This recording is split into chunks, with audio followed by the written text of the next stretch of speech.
que tengan o dificultad técnica que presenten. Estaré pendiente y para ganar tiempo le doy ya la palabra a Humberto para que arranque con su presentación. Adelante, Humberto. Gracias, Larisa. Buenos días a todas y todos. Espero que amanezcan muy bien el día de hoy. En realidad la presentación es algo muy breve porque ya abordamos ayer una gran parte del material que tenemos que cubrir y creo que una gran parte del valor que tenemos en la herramienta de diagnóstico que ustedes ya tuvieron la oportunidad de revisar son en realidad los indicadores estructurales que se encuentran ahí y que desarrollan conforme a la perspectiva latinoamericana a qué nos referimos cuando hablamos de mecanismos de reparación. Si ustedes recuerdan los principios rectores hablan a grandes términos de mecanismos judiciales, mecanismos extrajudiciales y mecanismos no estatales, que es lo que ya nos explicó ayer Daniel Pamplona por la mañana, pero en realidad no desarrolla ese documento lo que significan los principios rectores en esos términos. Tal vez algunos sí, por ejemplo, lo que mencionaba ya al final Daniel en su exposición, eran las características de un mecanismo no estatal. Pero no tenemos ejemplos muy claros de qué significa eso. Y sobre todo, si vemos esto desde la perspectiva de las obligaciones del Estado como tal, que es el sujeto obligado bajo el derecho internacional de los derechos humanos, obviamente tenemos que traducir esto al lenguaje y a los mecanismos existentes en cada país, cosa que no es igual en ningún país del mundo. O sea, hay diferencias a veces muy pequeñas, a veces más grandes entre los sistemas jurídicos, que hacen que también los mecanismos de reclamación o reparación sean distintos. En ese sentido, el equipo que trabajó conmigo en la revisión y redacción de este documento, hicimos un énfasis muy marcado en diferentes dimensiones en términos de la reparación. La reparación hay que entenderla desde la perspectiva número uno de lo judicial, obviamente aquellos casos que van a través de los canales judiciales para exigir la reparación de un daño o para exigir la imposición de una sanción, en algunos casos dependiendo del tipo de mecanismo que se active, y en algunos otros casos, como es en los no judiciales, en los extrajudiciales, vemos en particular que la Oficina de la Alta Comisionada para los Derechos Humanos ha hecho mucho énfasis en que nos concentremos no solamente en lo que se mencionó ayer un poco, que fueron los puntos de contacto nacional de la OCDE, que explicamos ayer también con algo de detalle, las instituciones nacionales de derechos humanos, sino también en aquellos mecanismos de regulación que tiene el Estado usualmente a través del Poder Ejecutivo. ¿Por qué se tienen que entender en términos de acceso a la justicia o de mecanismos de reparación? Porque las sanciones que puedan imponer esos mecanismos cuando no haya un adecuado comportamiento, conforme al marco normativo, obviamente, de una empresa, da la oportunidad a ese mecanismo de imponer una sanción que pueda cubrir el aspecto de la satisfacción como elemento de la reparación integral. Ese es un elemento muy importante. También, eventualmente, el tema de las garantías de no repetición, que son, a final de cuentas, fundamentales para las víctimas y que permite, en realidad, salir de la lógica de que solamente una sentencia judicial puede constituir reparación para ver también el papel del Estado en esa perspectiva, que aporta algo importante.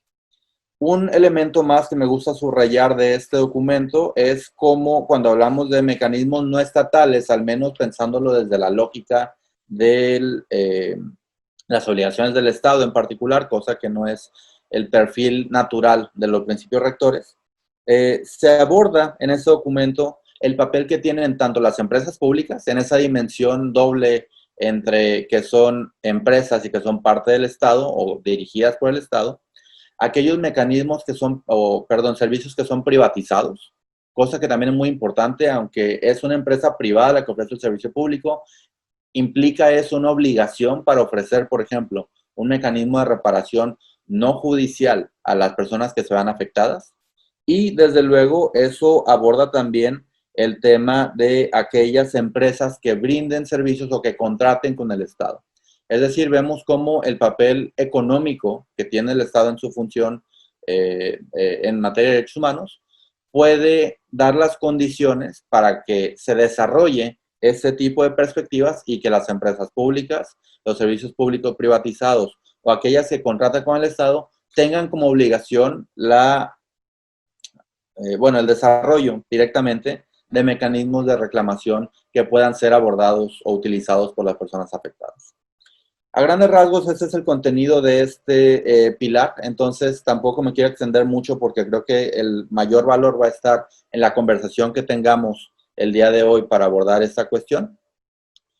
Yo creo que podemos tomar ligeramente más de una hora, fácilmente, tenemos hasta la 1 de la tarde, entonces yo sugeriría que a las 11:50 hagamos un quiebre, 11:50 de México, perdón, 10:50 de Honduras. Y a las 10:50 hagamos un quiebre para pasar a la plenaria, tener esta conversación de síntesis de lo que se discutió en cada uno de los grupos. Y a partir de ahí pasemos a la parte ya casi final, que es un conversatorio muy interesante en donde nos van a acompañar tres personas que conocen muy bien el tema. Tenemos a Javier López otra vez, que ya nos acompañó el día de ayer, a Leana Corea, que también va a participar en este espacio desde la perspectiva de la sociedad civil y bueno, obviamente no hablando tal vez a título de toda la sociedad civil, pero sí de Oxfam, y a Lourdes Cardona, que también nos acompaña desde el sector privado. Entonces, esperamos que sea una conversación muy interesante la que tengamos a continuación en esta actividad que está diseñada para justamente ese diálogo entre diferentes partes sobre cuál es el estado actual y hacia dónde debe ir, y luego que la discusión que sea en este conversatorio pueda ser también de interés para todas y todos ustedes. Entonces, si les parece, Marco y Larisa nos pueden enviar otra vez a grupos, por favor. Claro que sí.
Listo, Lari, están todos. Bueno, los que están acá en el grupo no han aceptado. Vamos a ver. Son varios. Tiene que aceptar ingresar al subgrupo.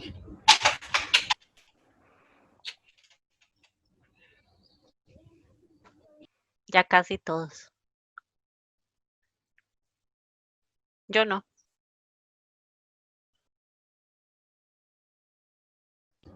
Usted no va a ingresar, no importa. Okay. Sí, solo quedan 2 personas. Muy bien. Fanny, William. Entonces, si no ven inconveniente, creo que sería importante escuchar. Ah, ya llegó. Javier, si te parece una síntesis breve sobre la última hora de trabajo.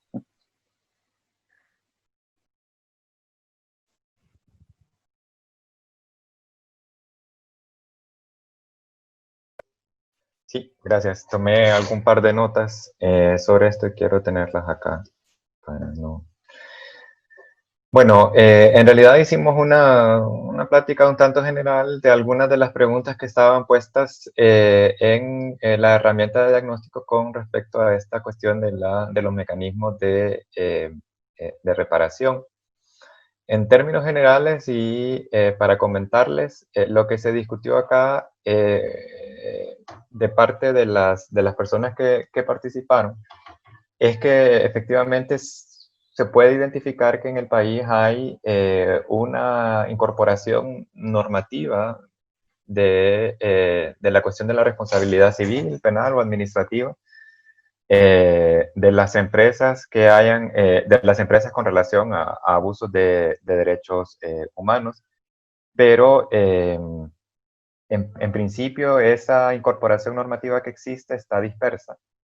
Cuesta detectarla, cuesta rastrearla ante una aparente multiplicidad de normas que existen en el país, ¿verdad? Entonces, el truco en esto está también en estar muy empapado del estudio, de la legislación, para que se pueda tener, digamos, un corpus jurídico que aglutine y que establezca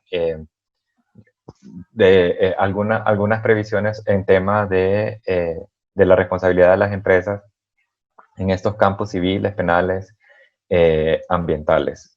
Por otro lado, existen retos también interesantes en esto porque hay, por ejemplo, en el país una dificultad de entender la dinámica de la integración del derecho internacional en el ordenamiento interno. Y para el caso es para dar un ejemplo, es lo que se refiere a la cuestión de la consulta, libre.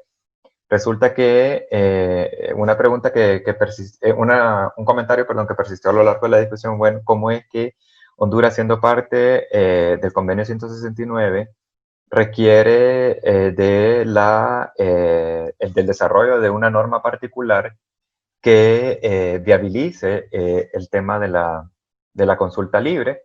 Si ya siendo parte de esto, efectivamente, el convenio podría dar lugar, ¿verdad?, a una fundamentación normativa suficiente para que la consulta pudiera entonces viabilizarse, porque esta cuestión de la consulta sigue siendo uno de los temas que se identificaba a nivel de la necesidad de integración normativa y que se identificaba también a nivel de mecanismo de prevención de conflictos.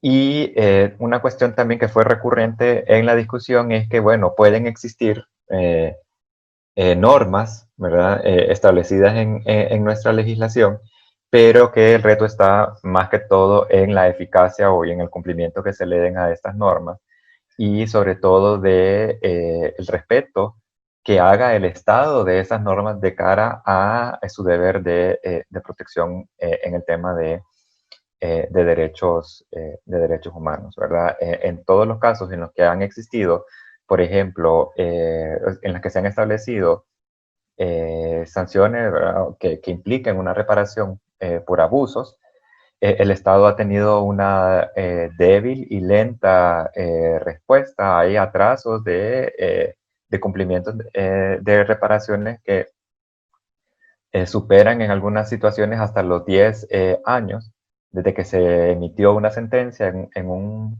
una corte internacional, y esto no ha dado lugar, el Estado todavía no ha cumplido con las medidas de reparación. Se hizo también y por último, esto brevemente, se hizo también una referencia al informe que presentó el Grupo de Trabajo de Empresas y Derechos Humanos que hizo esta visita en agosto del 2019, porque este informe también ya hace un diagnóstico sobre la situación del ordenamiento normativo y sobre la existencia de mecanismos de reparación. Y una de las intervenciones puntualizaba incluso que en este informe se arrojaban algunos datos en lo que se refería al derecho a la consulta, en lo que se refería también al tema de los licenciamientos ambientales para el desarrollo de proyectos que tuvieran un impacto sensitivo en el tema ambiental, y lo que se refiere también al tema de las leyes laborales, ¿verdad? Y por último, decía también una participación que en cuanto a la adopción de mecanismos de prevención de conflictos, ha servido mucho en el país la experiencia de conformar comisiones interinstitucionales que han incidido en el desarrollo de políticas públicas o de algunos lineamientos, ¿verdad? Porque a veces el tema de la comunicación interinstitucional es complicado, y que mediante estos mecanismos de creación de comisiones interinstitucionales se ha facilitado la toma de decisiones, ¿verdad? Y el establecimiento de consensos que den lugar a políticas públicas o alineamientos. Y daban, por ejemplo, el caso de la comisión que sirvió para trabajar el proyecto de ley que está en el Congreso Nacional precisamente sobre consulta libre. Eso en grandes rasgos. Gracias, Javier. Daniele.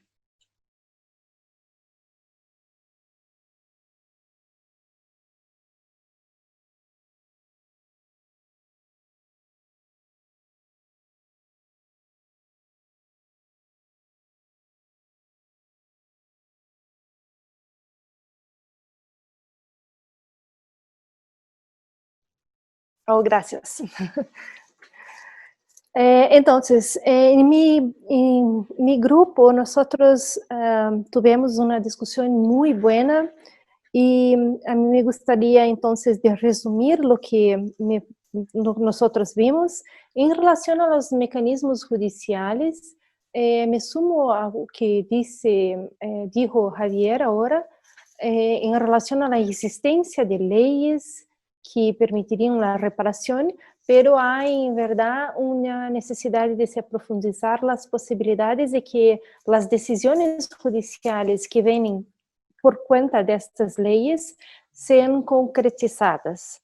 Entonces hay un problema de concretización de decisiones y mismo me fue recordado de decisiones de cortes internacionales. Entonces, por ejemplo, me fue puntuado que hay una violencia muy grande en relación a los defensores de derechos humanos y mismo con sentencias dictadas por la Corte Interamericana, específicamente en relación a algunos defensores, estos acabaron siendo muertos.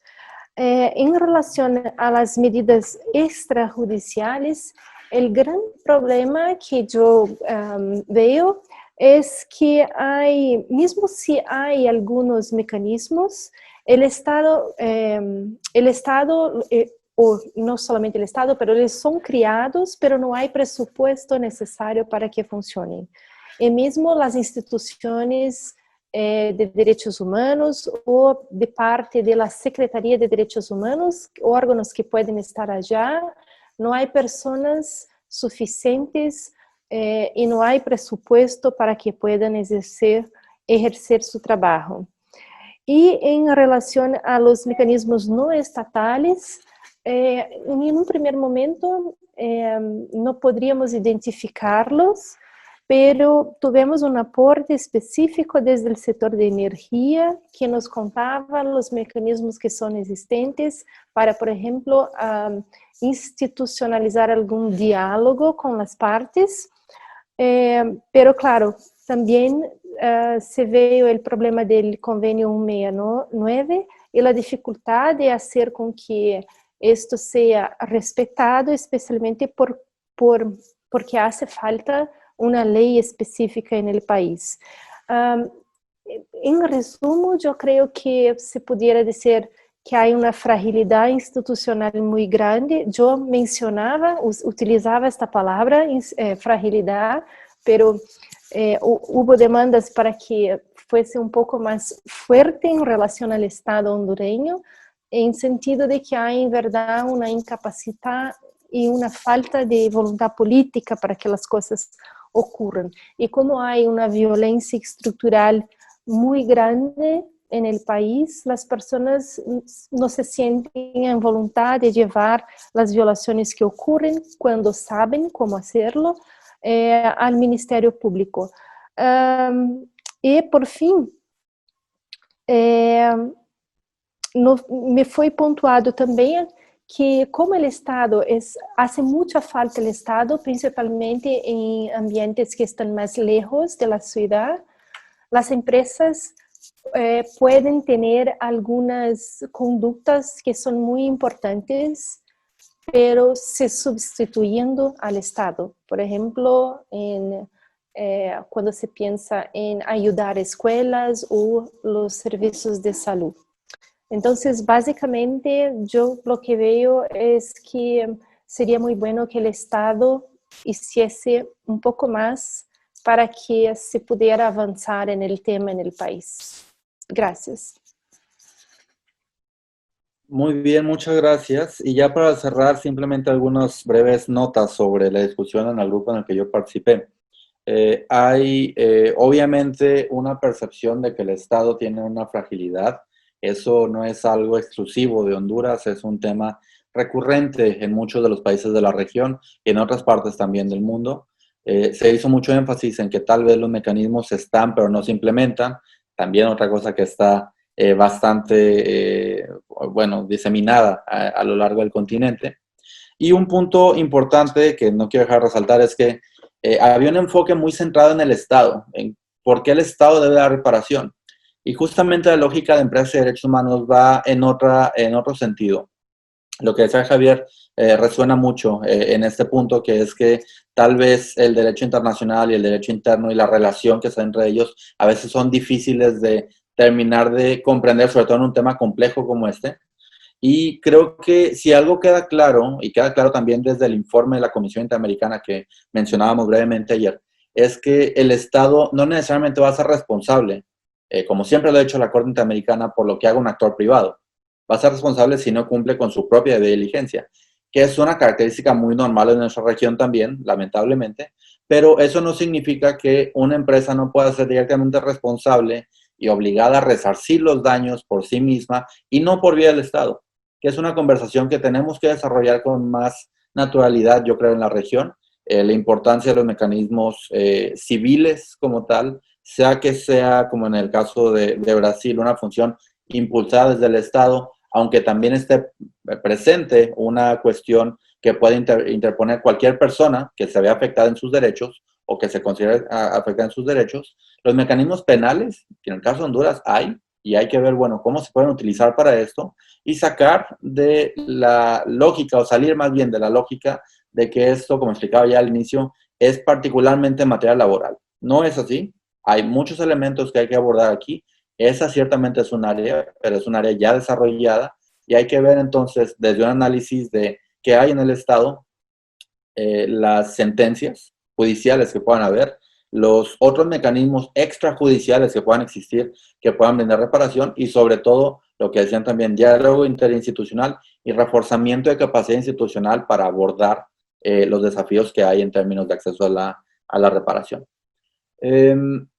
Voy ahora, quisiera que pasáramos ya a la parte, yo considero una de las más interesantes de esta sesión de 2 días, que es el conversatorio, en el que nos acompañan, como ya les había mencionado, Lourdes Cardona, por una parte, desde COEP, Leana Corea, desde Oxfam, Honduras, y Javier López Padilla, desde la Universidad Nacional Autónoma de Honduras, además de Daniel Pamplona, como nuestra invitada especial para esta sesión. Y tenemos un conversatorio ya acordado sobre algunos ejes que vamos a tratar. Obviamente no tenemos el tiempo que hubiera querido al inicio, entonces tenemos unos 35 minutos y son suficientes preguntas. Entonces les invitaría por favor a que sus respuestas sean breves en la medida de lo posible. Y quisiera arrancar con una pregunta general para todas, y bueno, Javier, en este caso, que es cómo han impactado, o sea, de atrás para adelante, y cómo pueden impactar los principios rectores en el contexto nacional de Honduras. Y en general, vaya, no solamente en Honduras, en general a nivel regional en América Latina. Tal vez nos puedes indicar el orden de participación. Si quieres, empieza tú, que ya abriste el micrófono, Leana, por favor. Ok, bueno, buenos días, tengan todos, todas. Soy Leana Correa y como dijo Humberto, soy la oficial de Industrias Extractivas para Oxfam en Honduras. Pues, ¿cómo han impactado los principios rectores? Bueno, los principios rectores, al ser un marco de, si bien es cierto, pareciera como que son voluntarios, pero realmente están sustentados en todo lo que es el derecho internacional, ¿no? Entonces, el tener toda esa normativa en esos 31 principios es muy relevante, considero yo, para Honduras, dado el debilitamiento de la legislación en materia de derechos humanos en el país, las normas sociales también, todo ese debilitamiento de la legislación en derechos humanos, social y en ambiente. Ahora, los principios rectores o esto que se está buscando del tratado vinculante, que sería muy deseable, no va a tener efecto alguno en Honduras sin que a nuestro juicio se den tres cosas que son fundamentales.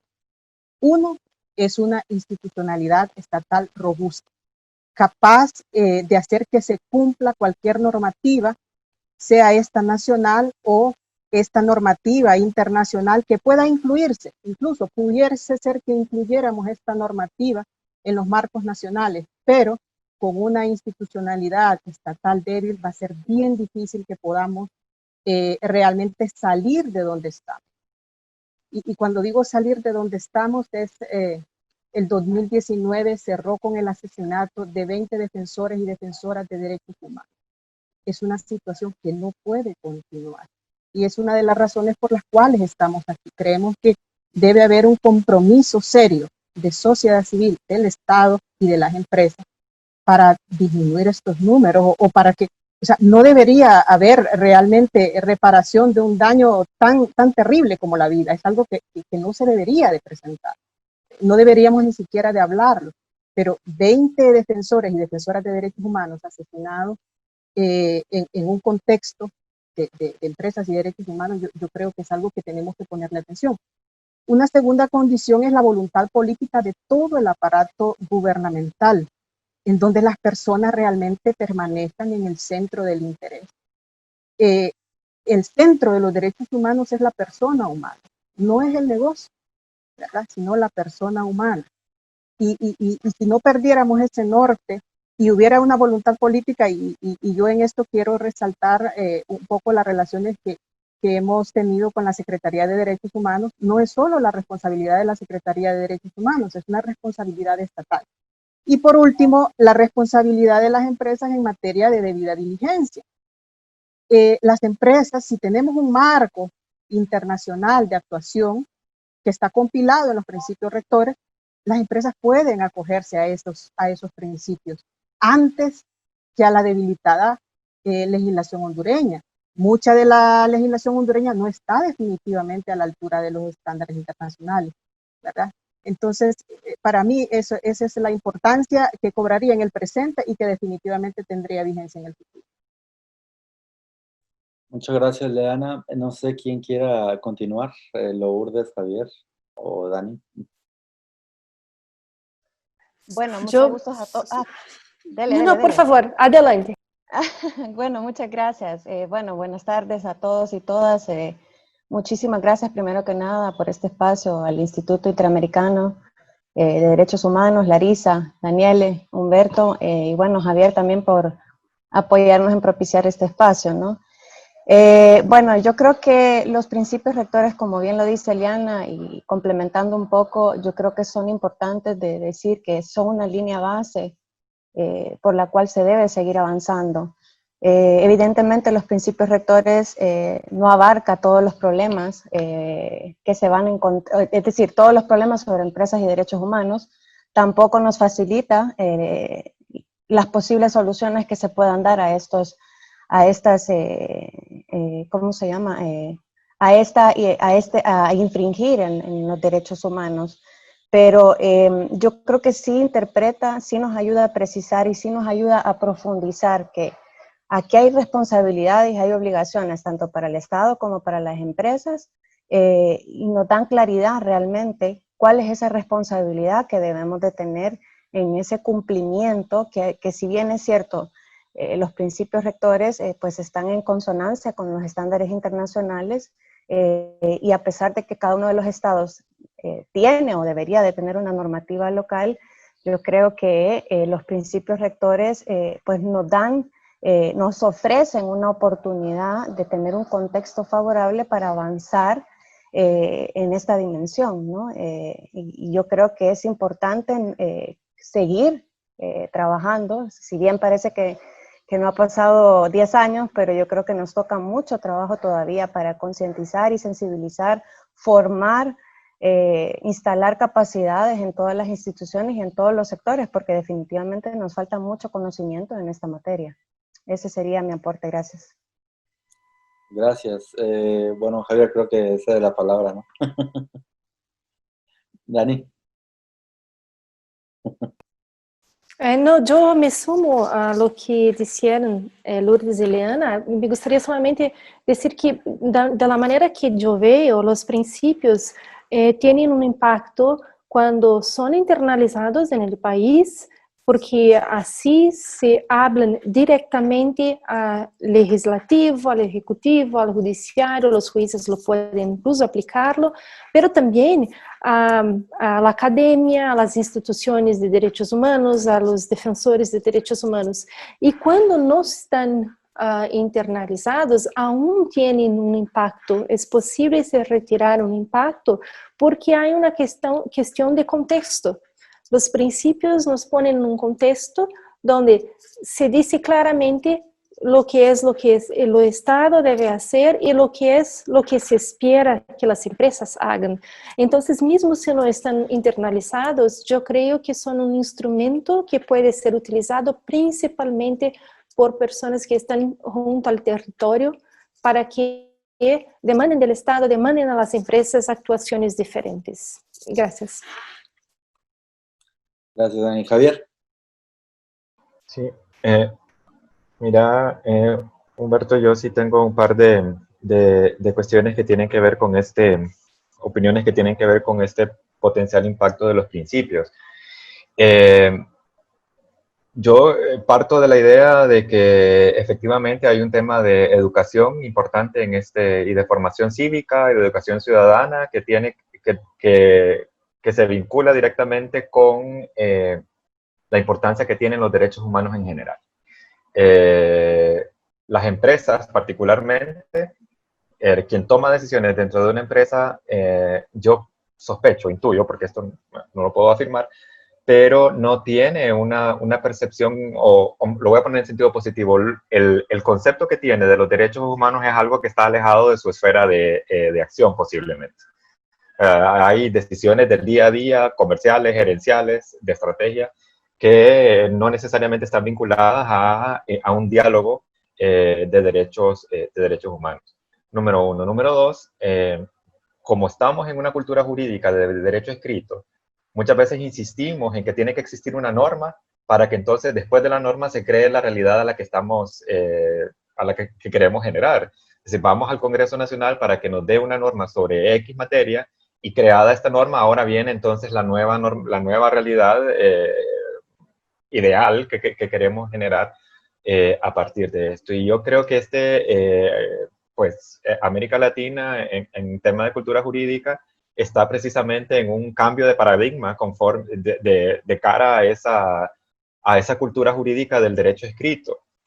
Y una fuente como los principios rectores pues vienen un poco a reforzar esa idea, porque el derecho internacional en nuestra región de la misma forma en que se ven los derechos humanos como algo que le pertenece a personas muy, muy especiales, así sucede con casi todo el derecho internacional. No se ve al derecho internacional como una fuente de derecho accesible que pueda fundamentar las decisiones de un Estado en la dimensión legislativa, en la dimensión judicial y en la dimensión ejecutiva. Y de nuevo, estamos frente a un fenómeno en donde la convencionalidad, la costumbre internacional está tomando un auge que está haciendo contrapeso a la idea del derecho escrito.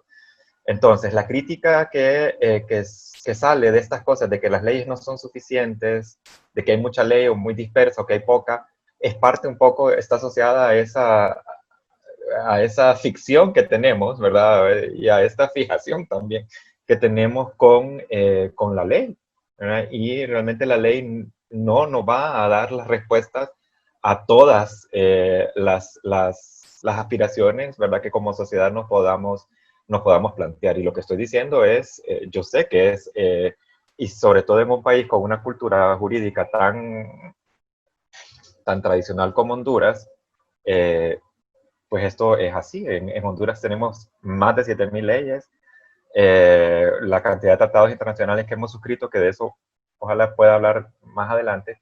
Es importante dar algunos datos sobre esta cuestión, pero lo que estamos encontrando con estos principios es precisamente un acercamiento y un mejor entendimiento de la función que cumple el derecho internacional dentro de nuestras estructuras jerárquicas y dentro de nuestras estructuras normativas. No solo son principios de interpretación, sino que también están convirtiéndose en lineamientos que pueden inspirar decisiones que no solo se traduzcan en una ley, sino que en decisiones que vienen del Poder Ejecutivo y que vengan también del poder Judicial. Los congresos ya no son, ¿verdad?, los catalizadores de estas normas. Los congresos están teniendo, los parlamentos se están convirtiendo en otra institución, están mutando a no ser una mera productora de leyes y de evaluarse su trabajo solo por el número de leyes que crea, sino que su función de contraloría, de supervisión, de balance, es la que está de repente más llamada a prestarse. Y con esto cierro para decir que, gracias a Dios, estamos saliendo de esta cultura en la cual hace 10 años Banco Mundial hizo aquí un estudio que promedió el número de leyes entre el número de habitantes del país para decir que este era un índice para medir el número de seguridad jurídica o de Estado de Derecho en un país. Y organizaciones de sociedad civil por mucho tiempo evaluaron la labor legislativa de nuestros parlamentarios conforme al número de iniciativas que presentaban en el Congreso Nacional. Y entonces decían, bueno, este no hizo nada porque no presentó ningún proyecto de ley, y este hizo mucho porque presentó 400 proyectos de ley. Bueno, ya estamos, creo yo, en la misma dinámica, la misma realidad nos está imponiendo otra forma de entender el rol de la ley, ¿verdad? Y qué es lo que se tiene que dar en estas circunstancias. Y esto está muy ligado precisamente al impacto que los principios del derecho internacional, y en este caso de los derechos de empresas y derechos humanos, influyen en nuestra cultura jurídica. Gracias, Javier. Muy interesante reflexión. Quisiera pasar la voz ahora a Lourdes para hacerle la siguiente pregunta. ¿Qué desafíos relevantes existen en el país para lograr que el sector privado implemente prácticas de debida diligencia en sus operaciones? Bueno, como todo lo que hemos mencionado actualmente, pero yo pienso que directamente del sector privado consideramos que lo que más sobresale en todo esto en cuanto al principal desafío para implementar la debida diligencia es la apropiación del conocimiento y el interés el interés natural que debería de haber en las empresas para poder integrar la debida diligencia en todo su accionar empresarial. Nos hemos encontrado realmente que hay falta de conocimiento, como lo hemos mencionado, en toda esta temática, tanto de debida diligencia como de empresas y derechos humanos. Y realmente eso lleva a que la mayoría de las empresas carezcan de información, ¿verdad? Para que puedan comprender realmente cómo deben de ejercer esa debida diligencia, cómo realmente deben de identificar esos riesgos. específicamente con los derechos humanos en su contexto operacional, así como cuáles son esas medidas que deben de adoptar para prevenir y para mitigar los mismos, ¿no? Y bueno, mencionarles también que nosotros como COEP estamos comprometidos en seguir impulsando todos estos procesos de sensibilización y de formación, tanto a nivel interno como a nivel de nuestras organizaciones miembros y de sus empresas afiliadas. Definitivamente es importante seguir construyendo herramientas, guías o instrumentos que nos permitan ir afianzando estos conocimientos, y bueno, ya para cerrar, nosotros recientemente en el mes de enero, cuando lanzamos la Política Institucional de Empresas y Derechos Humanos, pues publicamos una guía y compartimos pues en este espacio, tanto a nivel digital como a nivel, entregamos, ¿verdad?, un par de publicaciones sobre la guía para integrar los derechos humanos en las empresas. En dicho documento realmente se hace un gran énfasis, evidentemente se hace una introducción sobre todo, ¿no?, los principios rectores, y también tocamos esto que es la debida diligencia. Yo creo que aquí, Humberto, hay que destacar que, y lo que deben de comprender las empresas es que la debida diligencia es un elemento vital para la sostenibilidad, del modelo de negocio, ¿no?, de cualquiera de las empresas, cualquiera que sea su tamaño o su contexto. Yo creo que las empresas tienen que hacer un esfuerzo por comunicar lo que hacen, pero más que todo transmitir y comunicar esas buenas prácticas, sobre todo basadas en materia de empresas y derechos humanos, ¿no? Y es importante que se visualice ese proceso de debida diligencia a lo interno y en sus cadenas de suministro. Y bueno, nuevamente cerrando, contar con herramientas que permitan esa instrucción o esa dirección para que las empresas puedan realmente hacer estos procesos correctos de debida diligencia, ¿no? Ese sería mi aporte. Gracias. Muchas gracias. Sí, hay muchos elementos y creo que algo que hay que destacar aquí es la traducción, ¿no? Entre un lenguaje político, público, un lenguaje privado, empresarial, un lenguaje de derecho internacional. ¿Cómo hacemos transmitir y llegar y recibir bien ese mismo mensaje? Que muchas veces es el mismo mensaje, simplemente la forma de entenderlo no es necesariamente la misma ni de transmitirlo. Gracias, Lourdes. Daniel, quisiera preguntarte a ti desde la perspectiva de lo que se está viviendo sobre ese tema en la OCDE. ¿Qué significan los principios rectores, las directrices para empresas multinacionales y sobre todo la guía de diligencia de la OCDE para la lógica y la actividad empresarial? Recordemos que esta guía, bueno, obviamente está creada por este organismo y que en principio son los estados que pertenecen a ese organismo los que están exigidos o llamados a difundirla, pero es una herramienta útil para cualquier contexto y cualquier país. Claro. Humberto, yo creo que es, en primer lugar, estos funcionan como el propio nombre dice, como un guía. Para aquellas empresas que son conscientes y preocupadas en tener condutas adequadas, creo que mesmo sin compulsoriedad, tanto os princípios quanto a guia da OCDE funcionam sim como um bom guia para que saibam, seja porque vão ter um ganho com seus consumidores ou mesmo com inversionistas, para que eles saibam o que devem fazer. E neste sentido, eu creio que as empresas também miram a estes documentos como um guia para os próprios inversionistas e para os próprios consumidores. Então, é como que há ali um caminho que deve ser trilhado para que se produza condutas que respeitem os direitos humanos. Creio também que a menudo as empresas passam a perceber que seria muito melhor que hubiera parâmetros mais claros vindos do Estado.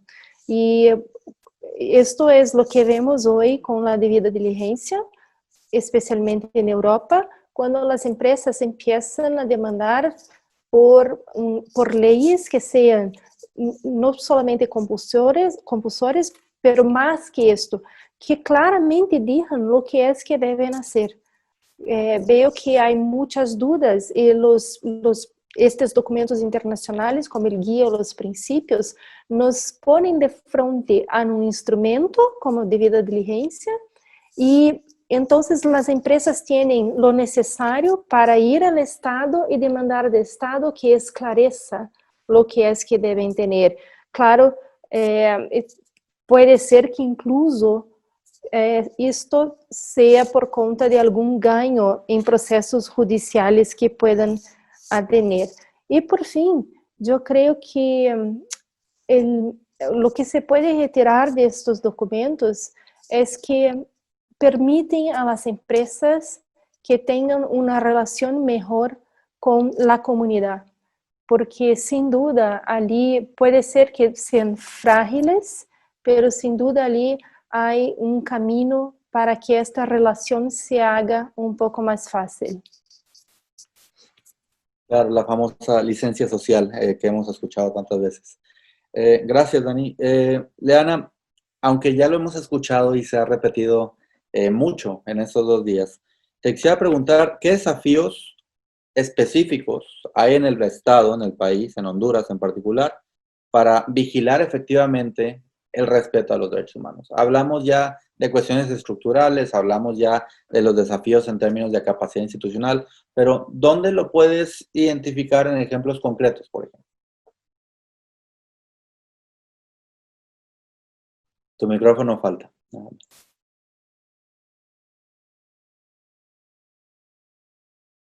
¿Desafíos para quién? ¿Para el Estado o para...? Ahora es tu micrófono. Para el Estado. Sí. Para el Estado. Bueno, un gobierno que esté centrado, un gobierno centrado en el crecimiento económico, yo ya lo decía, quizás un gran desafío para el gobierno es centrarse en la persona humana como el titular más importante de derecho. La otra es que hay una corrupción bastante fuerte en el país, que yo creo que para nadie es desconocida, y que no solo no solo pasa en Honduras, sino que en los países de la región, ¿verdad? Lo que ya decíamos de instancias públicas debilitadas, y los liderazgos en terreno se plantean inquietudes respecto a la capacidad del gobierno y su compromiso con los interesados locales para evaluar el impacto social. O sea,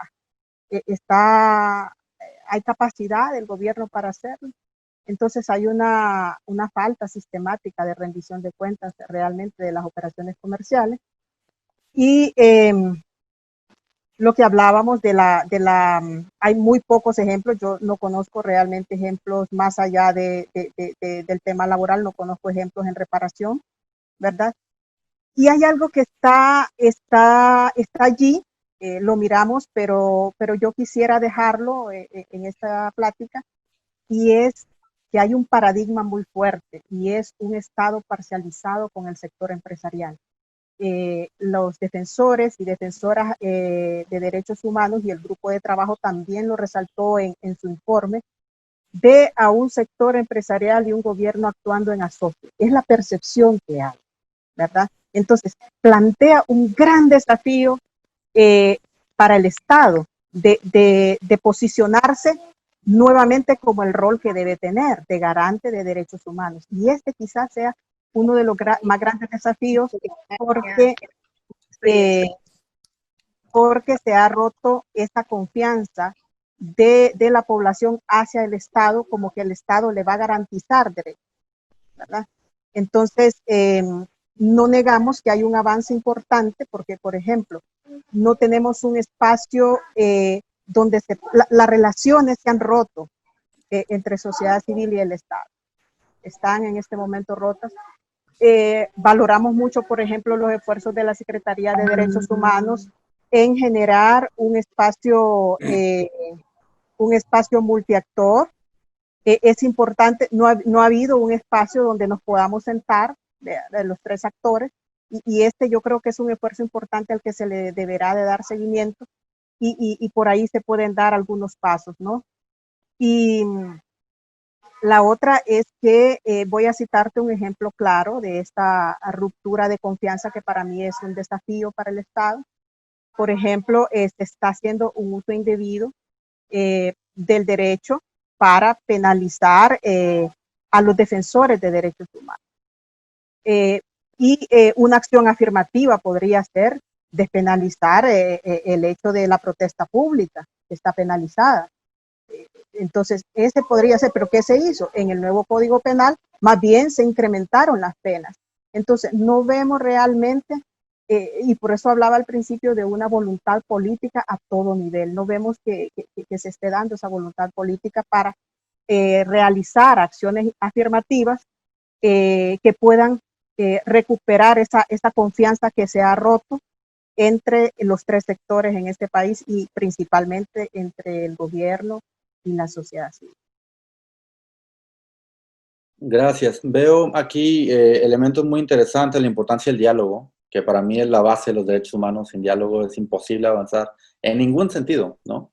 Pero también el tema muy relevante para toda la región, que es el ejercicio del derecho a la libertad de expresión, a la reunión pacífica en particular, dentro de los límites que existen marcados propiamente por los instrumentos de derechos humanos. Vemos la Declaración Universal, vemos la Convención Americana, que dicen sí hay derechos que se tienen que ejercer en el marco del respeto a los derechos de terceros. Entonces, lograr esa conciliación entre los intereses creo que es un tema muy importante, un desafío muy importante para toda la región y bueno, un tema que hay que trabajar para entender cuáles son los límites y dejarlos bien claros, ¿no? También que es parte de la tarea del Estado, parte de la tarea de los demás actores que participan a nivel interno. Muchas gracias, Javier. Voy contigo ahora y quisiera preguntarte en tema de debida diligencia. ¿Qué desarrollo o áreas de oportunidad en particular observas en el papel económico que desempeña el Estado?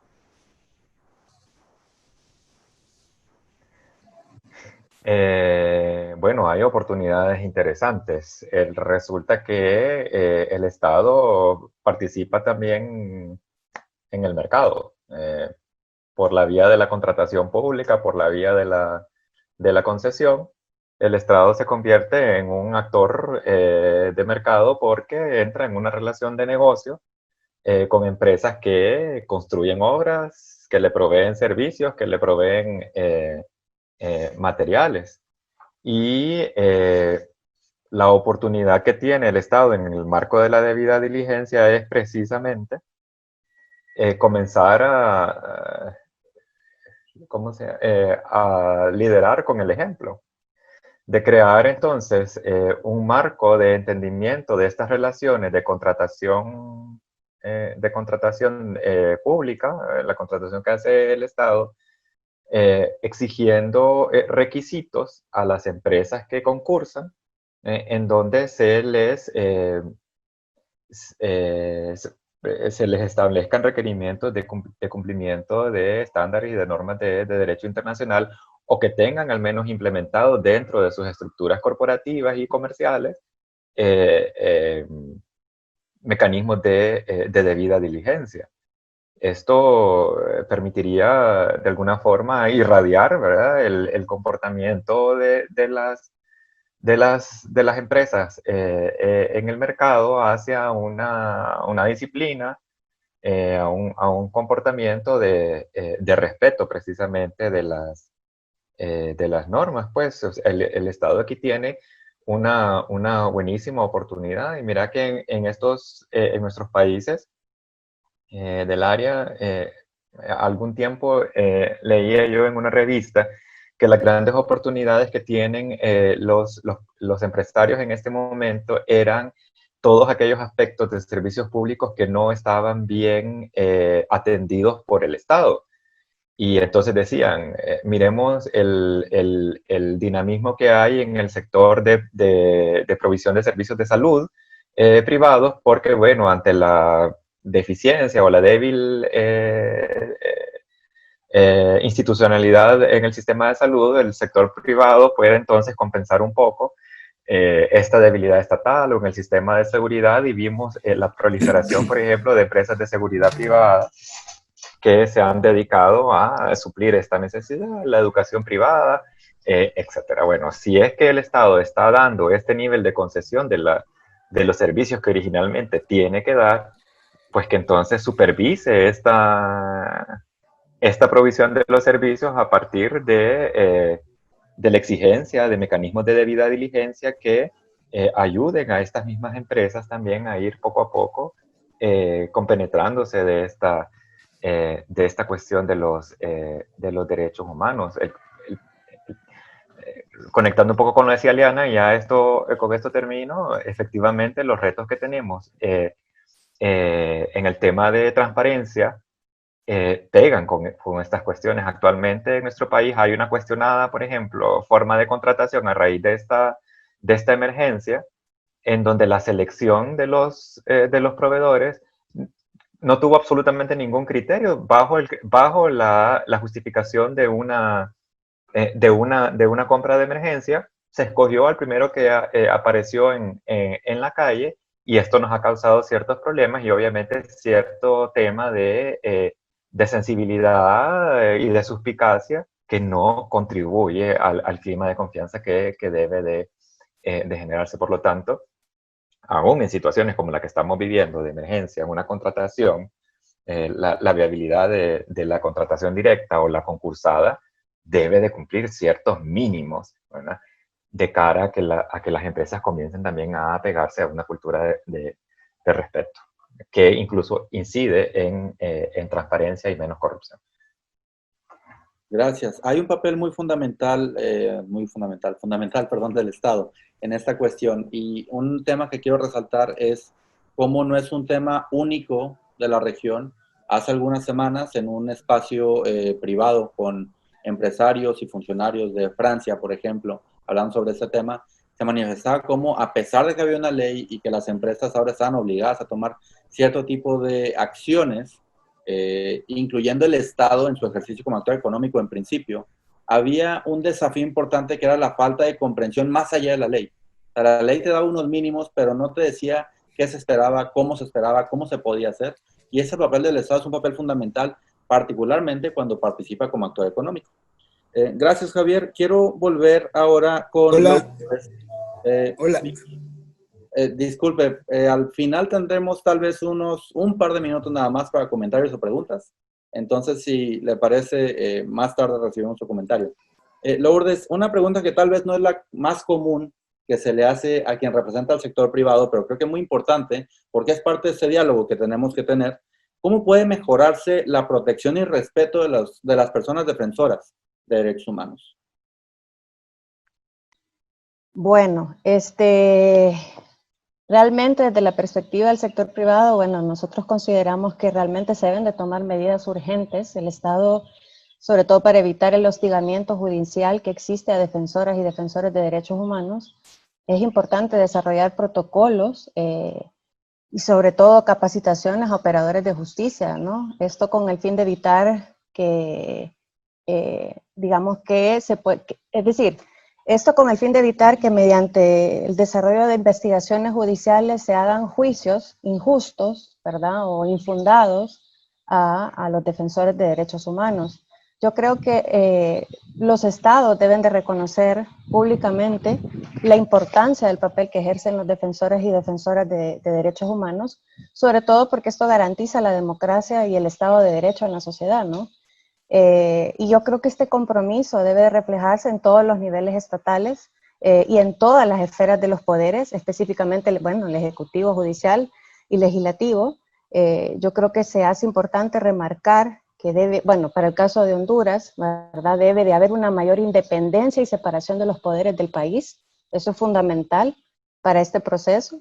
Y yo creo que, bueno, para ampliar un poco sobre lo que les decía en la parte de protocolos y capacitaciones, yo creo que vemos oportuno que el Estado debe de integrar en todas sus instituciones un plan de acción, ¿verdad? Que incluya actividades de educación, sobre todo, y divulgación dirigidas específicamente a todos los agentes del Estado, a la sociedad en general, por supuesto, a la prensa, para concientizar realmente la importancia y la validez del trabajo que hacen las defensoras y defensoras de derechos humanos y de sus organizaciones, por supuesto, ¿no?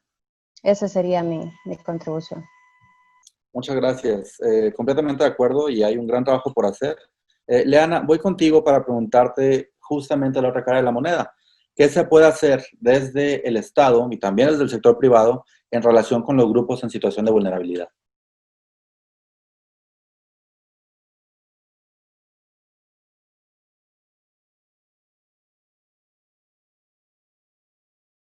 Estoy trabajando con la pila ya, hoy sí. Ahora. Que casi se me está apagando. Ya. Bueno, la primera, que es un poco lo que ya había mencionado, ¿no? Que es parar los ataques, asesinatos, criminalización, acoso, y una campaña de difamación fuerte que haya hacia los defensores de derechos humanos por su labor de promoción y protección. Realmente es un reto para los defensores y defensoras de derechos humanos permanecer todavía luchando por derechos ambientales y derechos sociales. Realmente es una labor que admiramos muchísimo como Oxfam, porque es una labor valiente y la paga hasta ahora ha sido la persecución, ¿verdad? Para nosotros es inadmisible que todavía se siga presentando esto, y hago eco de las palabras de Lourdes de que tiene que hacerse algo, ¿no? A nivel de protocolos, pero principalmente a nivel de una práctica de derechos humanos. O sea, tiene que haber una cultura como país de derechos humanos en todos los sectores, ¿verdad? COEP sin duda tiene un rol muy importante como la principal asociación, ¿verdad? Que agrupa todas las empresas. Y yo creo que este es un trabajo que debe ser mancomunado, ¿verdad? Para que esta situación mejore. Hay una estigmatización de los defensores y sus familias y los ha expuesto a un riesgo de violencia y marginación socioeconómica fuerte, ¿verdad? Lo que ya te había dicho, parar el uso indebido e irregular del sistema judicial, ¿verdad? Esto tiene que revisarse. Incluso ya cuando los defensores, hay un determinado número que están en protestas, se les acusa hasta de asociación ilícita. Este tipo de actos, y lo estoy mencionando puntualmente porque realmente es algo que está afectando terriblemente al país. Es una ruptura completa del tejido social, ¿verdad? Empresas que han llegado, y no puedo generalizar tampoco, ¿verdad? Pero sí hay empresas que han llegado a las comunidades. Algunas comunidades han abierto la puerta al sector empresarial, pero se ha roto el tejido social, unos a favor y otros en contra, y todo ha sido porque necesitamos a un gobierno garante de derechos humanos ahí, ¿verdad? Asegurar la debida diligencia en la investigación y judicialización de todas las denuncias. La mayoría, más del 90%, de acuerdo a las estadísticas, más del 90% de las denuncias que defensores y defensoras de derechos humanos ponen hacia las empresas o hacia violaciones a los derechos humanos no son judicializadas, ni siquiera se sigue, ¿verdad? No hay una investigación. Más del 90% de los asesinatos de defensores no se han dilucidado todavía. Son cuestiones que son acciones que deben ser, que son urgentes, ¿verdad? Que son urgentes. Y yo creo que ese sería mi principal aporte en eso. Muy bien, muchas gracias. Hay muchos elementos y bueno, vuelve a saltar aquí el tema de esa conversación fluida entre diferentes partes para lograr acuerdos sobre cómo se tiene que avanzar en este tema. La última pregunta, antes de una última ronda de intervenciones muy breves de 1 minuto de cada una de nuestros panelistas. La última pregunta es para Javier, y creo que es la pregunta más difícil que hay que preguntarse ahorita en América Latina. ¿Conviene avanzar hacia una política pública nacional en la materia o es conveniente plantear una revisión exhaustiva, obviamente, una armonización normativa del marco jurídico? ¿O las dos? O todas o ninguna. Mira, aquí hay cierta tela que cortar en este asunto. Lo primero es que salgamos también de algunas preconcepciones que quedan como dichas en el ambiente, y entonces uno las sigue y las continúa como repitiendo, y en esa repetición las termina como legitimando. Yo no creo que sea tan cierto, para empezar, de que Honduras firme a ciegas absolutamente todos los tratados que le pongan enfrente. y que firmados todos estos tratados después no sabe qué hacer con ellos, y que, ¿verdad?, esto es una cosa que está ahí en algún baúl al que alguien accede y no sabe por dónde va a navegar. Vaya, por una cuestión para dar un ejemplo muy concreto que se vincula con este tema, en materia, por ejemplo, de los tratados internacionales de derecho laboral, yo más bien creo que ha existido un comportamiento muy estratégico de parte del gobierno en la suscripción de estos tratados internacionales. Honduras, por ejemplo, de los 12 convenios esenciales, de los 8 fundamentales, sí forma parte, pero no de todos los de gobernanza. Hay un convenio de OIT, que es el de inspección en el sector agrícola, del que Honduras no forma parte, para decirte los esenciales. De los técnicos, casi solo el 10% de los tratados internacionales en materia laboral están suscritos por el país. Y son convenios que tienen vigencia o aprobación o ratificación por la comunidad internacional de muchos años.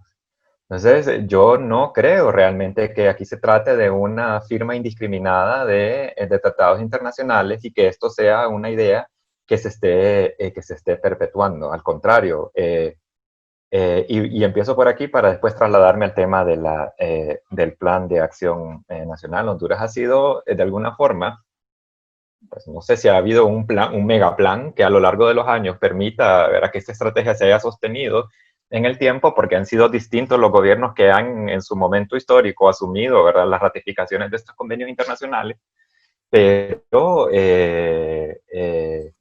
al final esto ha tenido, sí, efectivamente, o ha constituido una debilidad del Estado de cara a todos los compromisos que la comunidad internacional le establece, y particularmente en el caso de los derechos humanos. ¿Qué pasa con el Plan de Acción Nacional? Desde el punto de vista, pues, de la academia, la universidad, yo sí quisiera iniciar, y creemos en la universidad que habrían condiciones para iniciar un proceso de un Plan de Acción Nacional. O sea, esta aseveración también de que el clima de confianza no es el adecuado o el suficiente para encaminar un plan, es también una ficción, porque es que yo creo que nunca vamos a estar de acuerdo. Nunca el gobierno va a estar de acuerdo con la sociedad civil, y la sociedad civil nunca va a estar de acuerdo con la empresa. O sea, nunca va a haber materialmente una situación en la cual, ¿verdad?, todos agarrados de la mano vamos caminando todos. O sea, la dialéctica de la que siempre habló Marx desde el inicio, y que de alguna forma, desde el punto de vista metodológico, tiene sentido, trae un beneficio precisamente a partir de la contradicción que existe de posturas, ¿verdad?, que permiten entonces ir asumiendo ciertos consensos en esa cuestión. Entonces, ligando ya tus dos preguntas de que si hay que revisar el ordenamiento jurídico para que dé lugar a un plan de acción nacional, yo creo que no. Yo realmente que preferiría iniciar con un proceso, no sé si estoy pecando de ingenuidad en algún aspecto, iniciar con un proceso de la generación y la conversación de un plan de acción nacional, que en el camino permita ir identificando aquellos retos de carácter normativo o de otra estructura o de fuente de derecho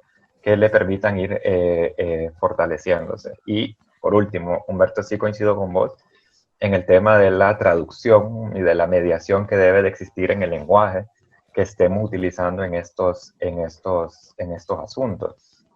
Y parto precisamente de esta frase de debida diligencia que estamos utilizando bastante.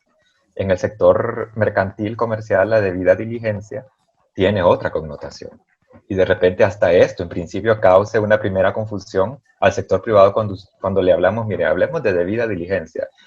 Usted va a decir el empresario, bueno, yo no estoy vendiendo mi empresa, yo no ocupo que me la evalúe, ¿verdad? No, es que debida diligencia en derechos humanos. Bueno, entonces explíqueme de qué estamos hablando, ¿verdad? Y traduzcamos, tropicalicemos, incluso hagamos un esfuerzo por tropicalizar esta propia terminología, porque estamos adaptando influencia, anglicismo, ¿verdad?, que tienden a una confusión, y eso de principio debilita la posibilidad de que conversemos y nos entendamos. yo hasta ahí lo dejaré. Gracias. Quisiera invitarles, antes de dar la palabra a nuestros panelistas, para una última intervención de 1 minuto, cada quien, que por favor nos vayan compartiendo por el chat las preguntas, comentarios que puedan tener, porque vamos muy cortos ya de tiempo. En realidad creo que ya nos pasamos 5 minutos y tenemos que cerrar pronto esta conversación. Quisiera resaltar simplemente de Javier un punto en particular que me llama la atención, que sale en tus 2 intervenciones, que es que no importa qué tratado tengamos, no importa qué ley tengamos, no importa qué plan de acción nacional tengamos, si no existe la capacidad de implementarlo, por una parte, y si no existe esa capacidad social de ver cómo implementamos y cómo integramos esto en la práctica diaria, sea sociedad civil, sea Estado, sea sector privado, difícilmente vamos a tener éxito en cualquier misión de este tipo.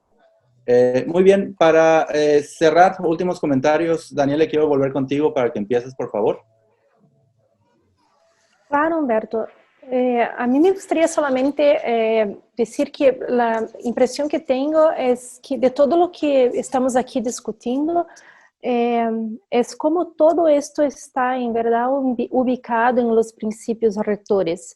Entonces, cuando se habló, por ejemplo, de la necesidad de fortalecimiento del Estado y también de las obligaciones del Estado en cuanto a protección de defensores de derechos humanos, establecimiento de leyes que sean más claras, la necesidad de fiscalización de estas leyes, está todo lá.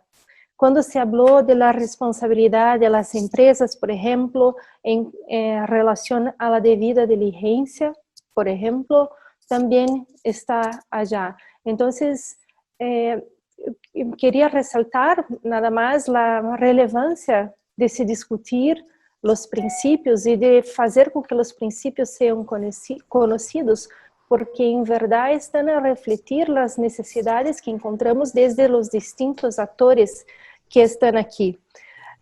También quería hacer mención a lo que decían varios de ustedes en relación a los diálogos que son necesarios. Y si hay o no una mayor o menor facilidad de poner estas diferentes personas en la mesa, a mí me gustaría que no olvidasen que la academia es un importante facilitador para que esto ocurra. Entonces, hay un rol muy importante de la academia, porque desde eventos que se hagan, iniciativas académicas, donde se puede justamente llamar diferentes personas, es una oportunidad para que escuchemos unos a los otros y comprendamos desde la perspectiva del otro cuáles son los retos. Y esto es básicamente como se empieza un diálogo. Y por fin, a mí me gustaría mucho de agradecer a las personas que estuvieron en los grupos de hoy y de ayer. Yo aprendí mucho con ustedes. Fue una discusión muy riquísima. Muchas gracias. Gracias, Daniele. Leana. Yo sí quisiera decir que lo del diálogo es una condición importante. Yo resalto el tema de la confianza, porque sí considero que hay acciones que son urgentes, que se deben hacer antes de entrar a la mesa de diálogo. Lo digo porque recientemente nos tocó ejecutar un proyecto en la línea de empresas y derechos humanos con fondos de la Unión Europea. Y se creó este espacio multiactor desde la Secretaría, pero habían serias resistencias desde la sociedad civil, que son nuestras copartes, en participar en este espacio. ¿Por qué razón? Lo primero que nos decían, bueno, nosotros no podemos estar sentados, sí hay una fuerte criminalización de nuestros miembros, entonces es obvio que es necesario hacer algunas acciones. Estoy completamente de acuerdo con Javier, que no debemos esperar hasta que se recupere absolutamente la confianza, porque eso es totalmente utópico, pero sí hay acciones urgentes que desarrollar para podernos sentar a dialogar, porque sin el diálogo no vamos a poder resolver nada, ¿verdad? Y esas condiciones del diálogo deben ser auscultadas con sociedad civil, traerse a la mesa y resolviendo lo más urgente para poder avanzar. Si no, vamos a estar pues en el mismo punto, dando vueltas en el mismo punto, ¿verdad? Y recordemos que tenemos una fuerte conflictividad en territorios que, si bien es cierto, tiene roto el tejido social, pero también obstaculiza las inversiones en el país. Entonces es una realidad que no podemos negar. Y también yo creo que como hondureños y hondureñas merecemos un Estado garante de derechos humanos. Como en este caso, como Oxfam, nosotros nos sentimos comprometidos y comprometidas para sentarnos en estas mesas, pero con condiciones previas mínimas para el diálogo, ¿verdad? Y eso yo creo que es un punto bastante relevante. Gracias. Y en el diálogo en particular es muy importante que todas las partes estén dispuestas a dialogar, sino, y a dialogar abiertamente, que eso no es necesariamente tan fácil, ¿no? Es un desafío real que existe. Lourdes. Sí, yo quizá, bueno, ya creo que todos lo dijeron, pero quizá como comentario final únicamente decir que, bueno, para el sector privado y yo creo que para tanto academia, sociedad civil y todos los actores aquí presentes nos interesa mucho en seguirnos formando y sensibilizando en toda esta temática de empresas y derechos humanos. Yo creo que es importante, sobre todo para el sector privado, de seguir esos procesos de formación y sensibilización. Los principios rectores, como tú bien lo dices, Humberto, no pueden quedar solo plasmados en un documento, en una presentación, en un seminario, tienen que llevarse a la práctica. Yo creo que no podemos dejar de mencionar la parte de la debida diligencia. Es muy importante continuar los procesos también de formación, cómo integrar en los procesos, en las políticas y procedimientos de las empresas la debida diligencia, sobre todo también con las cadenas de suministro.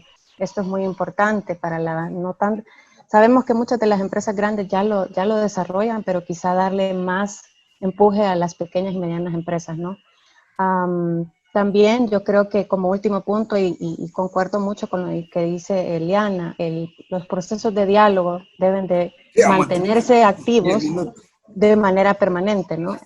Yo creo que eso es esencial para que podamos seguir avanzando como país en todo, sobre todo para entender la dinámica de lo que son esa responsabilidad de respetar los derechos humanos, ¿no? Ese sería mi aporte. Gracias. Muchas gracias, completamente de acuerdo. Y Javier, por último. Sí, mira, yo lo único que quiero pues añadir con todo esto es que veo con bastante optimismo que lo que estamos haciendo de alguna forma en repetidas ocasiones, y no repitiendo las mismas cosas, pero sí viendo un avance y un acercamiento cada vez más, haciendo más familiar este asunto de las empresas y los derechos humanos. Veo aquí, por ejemplo, en este foro, nombres y personas que sé que vienen de distintos sectores, y el hecho de que estén aquí presentes, pues también es una muestra de que el tema ya está irradiando y tocando intereses que pueden generar ciertos compromisos sociales de cara a este tema. Y por último, decir que pactos internacionales de derechos humanos, principios rectores en materia de empresas y derechos humanos ya están puestos sobre la mesa. Es decir, no vamos a generar diálogos para decir si conviene o no tener principios rectores. Aquí lo que toca es viabilizarlos. No es una mesa de decir, bueno, es bueno tener derechos humanos o es bueno que las empresas respeten derechos humanos. ¿Qué opina? Y Demes, entonces, no, pero es que parece que esta empresa no hace lo que dice. Bueno, el tema de nuevo es que ya hay una referencia sobre la cual tenemos que construir algo, ¿verdad? Y pues que no vayamos a caer de repente en la tentación, que es muy, muy propia también de nuestras idiosincrasias, de pues reformular lo que ya está un tanto formulado y que está en un proceso precisamente de experimentación, ¿verdad? Ese famoso cambiar todo para no cambiar nada. Muy más bien. o menos. Muchas gracias. Bueno, creo que no queda, bueno, queda mucho por decir, obviamente. Creo que no nos queda tiempo, lamentablemente. Perdón, Humberto. Bueno, perdón. Es que Carol Godoy tiene rato levantando la mano. ¿Le podemos dar la palabra unos minutos? Ok. Y justamente iba a decir eso. Julio Fonseca también tiene un rato abriendo el micrófono y cerrándolo. Entonces, si pueden hacer una intervención de 1 minuto, muy concreta, muy breve, se los agradecemos porque ya tenemos que cerrar el espacio, lamentablemente. Bueno, muchísimas gracias. Rapidito, no puedo estar más de acuerdo con Javier en todas las apreciaciones que él ha expuesto. Lo de la costumbre, Javier, me encanta. Realmente yo no sé por qué nuestros países lo han dejado por de lado y ser solamente en el tema escrito, cuando desde el principio la costumbre tendría que ser un pilar importante. No todo puede estar contemplado desde una legislación, no todas las circunstancias se pueden dar desde un código, hay circunstancias que tienen que ir más allá y para eso pues creo que tenemos que ir profundizando en conocimiento más del entorno que solamente de un libro como tal, de un compendio de leyes de derechos humanos o de código de comercio o de código del trabajo. Muchas gracias por este espacio, fue realmente muy, muy ilustrativo y muy importante para los que lo recibimos.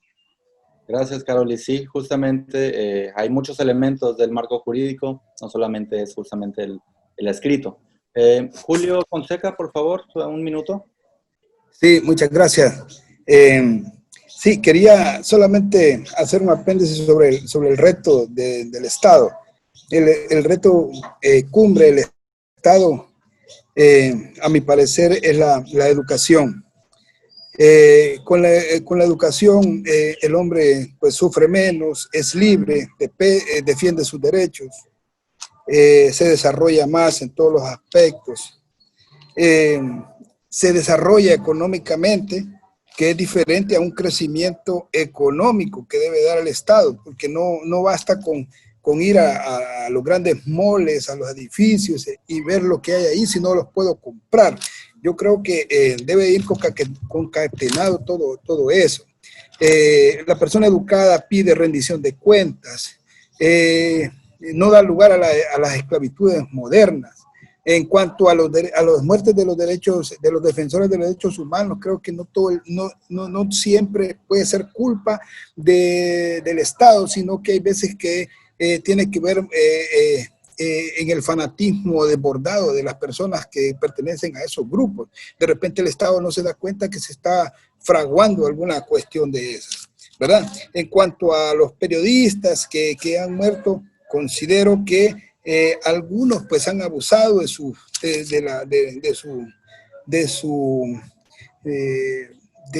salir pues en los medios de comunicación, de esa libertad de pensamiento y todas esas cuestiones, y se han metido con algunos grupos del crimen que también el Estado no puede controlar en esos momentos. Entonces, mi aportación es esa, ¿verdad? Como dicen ustedes, no todo el tiempo puede ser culpa del Estado ni de la empresa, ¿verdad? Porque en las empresas del norte también se dan asesinatos de campesinos y de campesinos de guardias, de aquellos que pertenecen a las empresas. Entonces, hay veces que el Estado no puede controlar esas cosas, que es muy subjetivo, que está pues en la persona. Solamente quería comentar eso. Gracias, muy amable. Gracias. Muchas gracias, Julio. Muy bien, pues quisiera antes de pasar la palabra a Larisa para el cierre formal, agradecer a todas y todos los participantes, en particular obviamente a quienes me acompañaron en este panel, Javier, Lourdes, Daniel, Leana. Muchas gracias por su tiempo, por su dedicación a este espacio y ciertamente al Instituto Interamericano de Derechos Humanos por la organización de este muy interesante evento sobre empresas y derechos humanos justamente. Larisa, todos tuyos. Muchísimas gracias, Humberto. Gracias a Javier, Leana, Daniel, Lourdes por habernos acompañado, pero sobre todo gracias a los participantes por el compromiso de haberse conectado ayer y hoy. Espero que se lleven, como les decía en la mañana, algo más de lo que trajeron y por favor utilicen la herramienta, utilicen al instituto para cualquier asesoría, cualquier acompañamiento, cualquier asistencia técnica que necesiten. Esa es nuestra misión. Si necesitan algún proceso de capacitación, una investigación en la que quieran que apoyemos, se comunican por favor conmigo para ver cómo podemos trabajar juntos para hacer esto una realidad. Y con respecto específicamente a esta actividad, también si tienen críticas, comentarios, algo que puedan aportar para mejorar la experiencia, entonces también me lo pueden comunicar con toda confianza. Esperamos seguir reproduciendo o reproducir este seminario en unos meses y ojalá el año entrante, gracias a la cooperación sueca y pues los mantendré muy al tanto de todo lo que estemos desarrollando. Entonces, espero saber de ustedes pronto, reitero el agradecimiento y por favor cuídense mucho con la pandemia, con el virus, mantengan la distancia y en eso también ofrezco cualquier colaboración que les podamos brindar desde acá, desde Costa Rica. Entonces, que pasen muy feliz tarde y hasta luego. Gracias, hasta luego. Hasta luego. Gracias, hasta luego. Gracias. Muchas gracias. Hasta luego, Javier.